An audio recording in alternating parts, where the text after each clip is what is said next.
আমাৰ এটা সমস্যা আমাৰ সন্মুখত আহিছে পঞ্চায়ত ইলেকশ্যনক লৈ। আজি যদি আমি পঞ্চায়ত ইলেকশ্যন ঘোষণা কৰো, আমাক এমাহ সময় লাগে পঞ্চায়ত পাতিবৰ কাৰণে। আৰু আজি আমি 10 জানুৱাৰী 10 জানুৱাৰীত আজি গধূলিলৈকে এতিয়া আমি বহি আছো গোটেই কেবিনেটখনে, যে উচ্চ ন্যায়ালয়ৰ যিগৰাকী ন্যায়াধীশ মহামান্য তেখেতে কোৰ্টত আজি ঘোষণা কৰিছিলে যে আজিৰ ভিতৰত তেওঁ জাজমেন্টটো দিব। কিন্তু এতিয়ালৈকে আমি বহি আছো, জাজমেন্টটো অহা নাই। গোটেই কেবিনেটখনে ইনফেক্ট 3 ঘণ্টা সময় আমি বহি আছিলো যে জাজমেন্টটো আহিব অলপ পিছত আহিব, এতিয়া আহিব, এনেকে আমি অপেক্ষা কৰি আছো। ইনফেক্ট দিনৰ 2টা বজাৰ পৰা আমি অপেক্ষা কৰি আছিলো। সাধাৰণতে চৰকাৰসমূহে পঞ্চায়ত পাতিব নোখোজে, যে আমি পঞ্চায়ত নাপাতো, ইমান ইলেকশ্যনত আমি ৰিস্ক নলওঁ। বিশেষকৈ বিধানসভাৰ নিৰ্বাচনৰ আগে আগে কোনো চৰকাৰে পঞ্চায়ত পাতিব নোখোজে। আমি পঞ্চায়ত পাতিবৰ কাৰণে উদ্গ্ৰীৱ হৈ বহি আছো। কিন্তু এই পৰ্যন্ত মই অলপ আগতে মহাঅধিবক্তা দেৱজিৎ শইকীয়াক টেলিফোন কৰিছিলো। তেওঁ কৈছে যে এই সময়লৈকে জাজমেন্টটো ডিক্টেশ্যন হৈ আছে, জাজমেন্ট অহা নাই বা যি ধৰণৰ কথা। আজি যদি ৰাতি 12টাৰ আগতে আমি জাজমেন্টটো নাপাওঁ, পজিটিভ বা নিগেটিভ যি নহওক, তেতিয়াহ'লে আমি পঞ্চায়ত ইলেকশ্যনটো একেবাৰে মেট্ৰিক বা হায়াৰ ছেকেণ্ডাৰী পৰীক্ষাৰ পিছলৈকে লৈ যাব লাগিব। কাৰণ 14 ফেব্ৰুৱাৰীৰ পৰা মেট্ৰিক আৰু হায়াৰ ছেকেণ্ডাৰী আৰম্ভ হ'ব। আৰু যদি এবাৰ ইলেকশ্যন কৰিলে 1 মাহ সময় লাগে নটিফিকেশ্যনৰ পৰা, আৰু 2টা ফেজত কৰিলে আজি হ'ল 10 তাৰিখ, 10 ফেব্ৰুৱাৰীত এটা হ'ব পাৰে, 12 ফেব্ৰুৱাৰীত এটা ইলেকশ্যন হ'ব পাৰে। কিন্তু আজি যদি ৰাতি 12টাৰ আগতে যদি হাইকোৰ্টৰ পৰা অৰ্ডাৰটো ওলাই নাহে, আৰু পিছৰ 10 দিনো হাইকোৰ্ট বন্ধ আছে, গতিকে তাৰ পৰিপ্ৰেক্ষিতত মই ভাবো যে পঞ্চায়ত ইলেকশ্যন পতাটো অসম্ভৱ হৈ পৰিব। কাৰণ মেট্ৰিক আৰু হায়াৰ ছেকেণ্ডাৰী পৰীক্ষাৰ মাজত পঞ্চায়ত ইলেকশ্যন পাতিব পৰা নাযাব। গতিকে যিসকলে মোক সুধি আছে যে পঞ্চায়ত ইলেকশ্যন কেতিয়া হ'ব, মোৰ উত্তৰ এইটোৱে যে চৰকাৰে আজি 3 দিন ধৰি, আৰু কেছবিলাক হৈছে অকল এটা কৰিমগঞ্জ জিলাৰ 19খন পঞ্চায়ত লৈ, বাকী অসমখন ইয়াৰ লগত জড়িতই নাই। কৰিমগঞ্জ জিলাৰ 19খন পঞ্চায়ত, লাগিলে কৰিমগঞ্জ জিলাত ইলেকশ্যন নাপাতিলেও হৈ গ'লহেঁতেন। বাকী জেগাখিনিত ইলেকশ্যন পাতিব আমি অনুমতিটো পালে আমি ইলেকশ্যন পাতি দিলোহেঁতেন।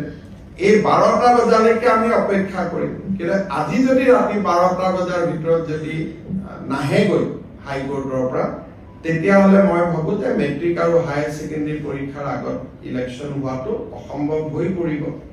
আৰু এই ইলেকশ্যনো পিছুৱাবৰ কাৰণে কোনে লাগি আছে? কংগ্ৰেছ দলৰ, কৰিমগঞ্জ দলৰ প্ৰাৰ্থী হাফিজ ৰফিজ আহমেদ চৌধুৰীয়ে গোটেই কেছটো কৰি আছে। আৰু তাৰ পৰা বুজা যায় যে গোটেই পঞ্চায়ত ইলেকশ্যন খেলিবৰ বাবে হাফিজ ৰফিজ চৌধুৰী আৰু তেওঁৰ সংগীসকলে সাহস কৰিব পৰা নাই, আৰু সেইকাৰণে কেছটো কৰি পেলাই পঞ্চায়তটো পিছুৱাই আছে। নিয়মতে পঞ্চায়ত পাতিব লাগে যে চৰকাৰক বিপদত পেলাম, পঞ্চায়ত পাতি দিওঁ। কিন্তু ইয়াৰ ওলোটা হৈছে যে বিৰোধী পক্ষৰ একাংশই, কাৰণ হাফিজ ৰফিজ চৌধুৰী কংগ্ৰেছ দলৰ অফিচিয়েল কেণ্ডিডেট হয়, আৰু আন যিগৰাকী অধিবক্তা তেওঁ কংগ্ৰেছ দলৰ দিনতে চলিচিটৰ জেনেৰেল হৈছিলে দিল্লীত। গতিকে 2জন অধিবক্তাই আজিও তেওঁলোকে আৰ্গুমেণ্ট 3 দিন আগত চেজ হ'ল, আজিও 2 ঘণ্টা আৰ্গুমেণ্ট কৰিছে। গতিকে কিহৰ কাৰণে তেওঁলোক পঞ্চায়তৰ কাৰণে সাজু হ'ব পৰা নাই মই নাজানো। কিন্তু তৃণমূলক গণতন্ত্ৰ বচাবৰ বাবে এইবাৰ আমি বহুত কৰিছিলো। পাৰ্টি লেছ কৰি দিছিলো যে কোনো পাৰ্টিৰ হ'ব নালাগে, যাতে অৱসৰপ্ৰাপ্ত শিক্ষক, অৱসৰপ্ৰাপ্ত ডক্টৰ সকলোৱে যাতে ইলেকশ্যন খেলিব পাৰে, ভাল পৰিৱেশ হয়, পঞ্চায়তৰ পৰা দুৰ্নীতি নোহোৱা হয়।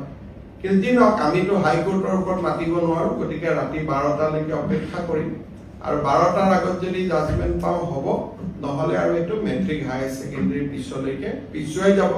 তাৰ পিছতো বানপানী আহিব বা বানপানী থাকিব, কি পৰিৱেশ হয় আৰু এতিয়াই ক'ব পৰা নাযাব।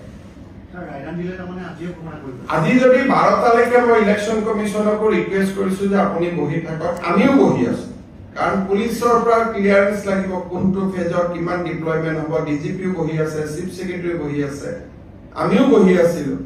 যদি 12টাৰ আগত ৰায়দান হয় আমিতো কৰি দিম, কাৰণ যিজন ন্যায়াধীশ মহাঅধিবক্তাই কোৱা মতে তেওঁ কোৰ্টত কৈ গ'ল যে মই চেম্বাৰত গৈ জাজমেন্টটো লিখি জাজমেন্টটো দিম।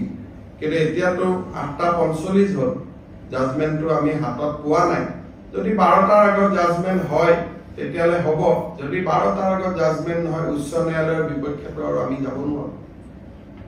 গতিকে তাৰ পিছত যদি জাজমেন্ট ভাল বেয়া হয় তাৰ পিছত এপিল কৰা বা প্ৰয়োজন সাপেক্ষে সুপ্ৰিম কোৰ্টলৈকেও যোৱা এটা লিগেল সিস্টেমত আমি সোমাই যাব লাগিব। ভাল হলেতো কতো যাব নালাগে, বেয়া হলে আকৌ ডিভিজন বেঞ্চ, সুপ্ৰিম কোৰ্ট, এটা দীঘলীয়া প্ৰক্ৰিয়া এটাত আমি সোমাই যাব লাগিব। অসম চৰকাৰে বিচাৰিছিল যাতে বিবাদিত জিলা আমিতো কৈছিলো যে যদি 19খন পঞ্চায়তৰ কথা, 19খন পঞ্চায়ত বা সেই জিলাখনেই কমপ্লিট বাদ দিয়ক। আমাৰ এডভোকেট জেনেৰেল তাত আৰ্গুমেন্টটো দিছে। এতিয়া ন্যায়াধীশ গৰাকীয়ে কেনেকে জাজমেন্ট দিয়ে এতিয়াতো মই দেখা নাই জাজমেন্টটো দেখাৰ পিছতহে আমি অপিনিয়ন দিব পাৰিম ভাল বেয়া যিয়ে নহওক কিয়। আমাৰ মতে নগলে তেতিয়াও কথা, কিন্তু আমাৰ ফেভাৰতো যদি যায় আৰু জাজমেন্টটো কালি পাওঁ তেতিয়াহ'লে ইলেকশ্যন নহ'ব। 12টাৰ আগতে পালেহে ইলেকশ্যন হ'ব, নহ'লে মেট্ৰিক পৰীক্ষা হায়াৰ ছেকেণ্ডেৰী পৰীক্ষাৰ ইমান ওচৰত গৈ ইলেকশ্যন পাতিলে ছাত্ৰ ছাত্ৰীসকলে সমালোচনা কৰিব। গতিকে যিসকলে মোক পঞ্চায়তৰ পৰা সুধি আছিলে এইখিনিকে মই জনাম। হ'ব।